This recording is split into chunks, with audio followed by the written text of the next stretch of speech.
McClung off the side screen, takes it in, rejected. It's not just Keita.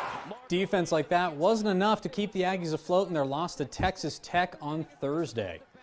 Welcome to ATV Sports. I'm Robinson Miles. The Aggies lost 65-53 to Texas Tech behind turnovers and a struggling offense. The Aggies struggled to get the lid off the bucket on Thursday, shooting 44% from the field and 21% from deep.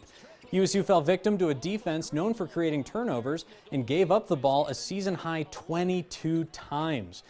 Even though the Aggies led 26-23 on a 12-3 run at halftime, the second half started with a 24-4 run by the Red Raiders, and the Aggies couldn't bounce back. The loss ended the Aggies season, and they finished with a 20-9 record and qualified for the NCAA tournament for the third year in a row. But the brightest part of the season might be the play of Neemias Queta. McClung rejected by Keita. How many rows up?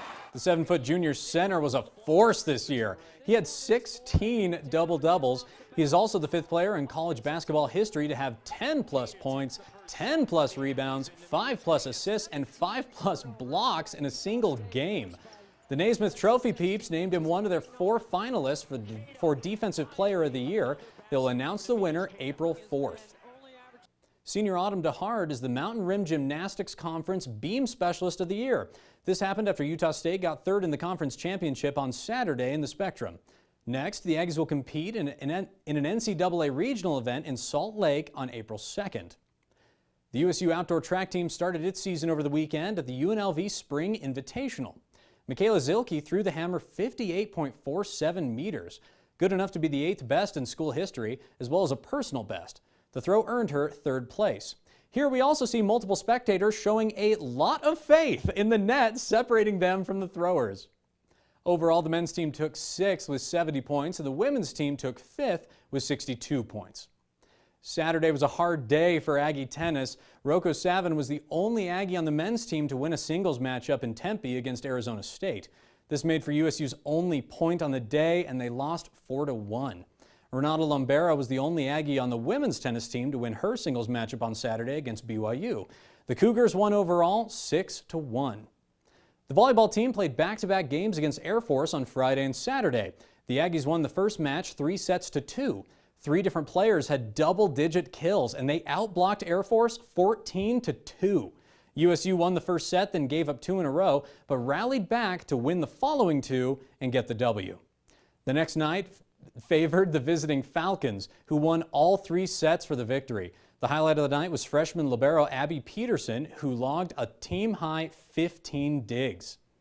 Women's soccer split their games over the weekend, beating Air Force 5-0 on Friday and losing to Colorado College 2-1 on Saturday. Men's golf got first place in the first ever UC San Diego Invitational. In the individual results, Colton Cordingley tied for first and Andy Hess tied for 6th. Because of COVID-19, the football team didn't get to have a spring football before last football season, and now it's underway with a new coaching staff. Blake Anderson is the new head coach.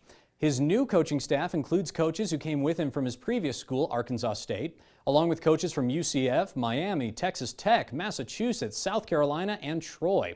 But the coaches won't be the only new faces that fans will see on the field. They've also been quick to bring in new recruits. I felt like we made good decisions physically, but we made really good decisions on the personalities of the guys that are coming in.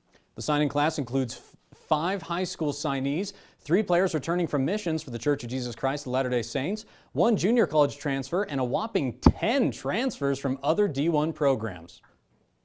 All spring practices in Maverick Stadium are open to the public. So is the scrimmage this Saturday and the annual spring game April 17th.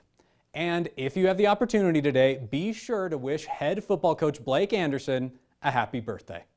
Now you're all caught up on sports. Back to you, Sarah.